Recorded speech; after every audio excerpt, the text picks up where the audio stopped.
কাজ ধরেছে, ওয়াজ আপনাকে এফেক্ট করেছে, ওয়াজ আপনাকে সুপথে এনেছে, তাহলে এটাই হবে আপনার সার্থকতা। সেই যুবক পাওয়া কঠিন যেই যুবক তার যৌবনে কোনো মানুষের উপরে মাস্তানি মতবারি করে নাই, কারোর উপর দুর্ব্যবহার করে নাই, গায়ের জোর খাটা নাই, অন্যায় জুলুম করে নাই, খারাপ কাজ করে নাই, হারাম সম্পর্ক করে নাই। এইরকম যুবক পাওয়া এখন সোনার হরিণ হয়ে গেছে। কিন্তু যদি সেই কাজটা আপনি করতে পারেন, আল্লাহর কাছে সবচেয়ে প্রিয় যুবক হবেন, আপনি সবচেয়ে সাকসেস যুবক হবেন, সবচেয়ে আদর্শ মুসলমান হবেন। সেই মুসলমানই স্পেন বিজয়ী তারেক বিন জিয়াদের মতো মুসলমান হবে। সেই মুসলমানই, সেই যুবকই ইনশাআল্লাহ মোহাম্মদ বিন কাসিমের মতো ভারতবর্ষ বিজয়ী যুবক হবে। সেই যুবকই মুসলমানদের সেই হারানো গৌরবকে পুনরায় উদ্ধার করতে পারবে।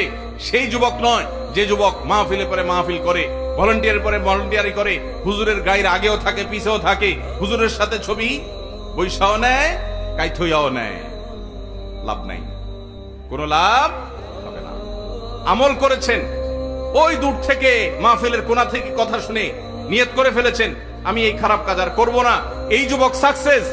আর একেবারে স্টেজে আইসা বাতাস করছেন, কিন্তু যেই সেই এই যুবক সাকসেস নয়। কথা কি ক্লিয়ার? বুঝে আসছে?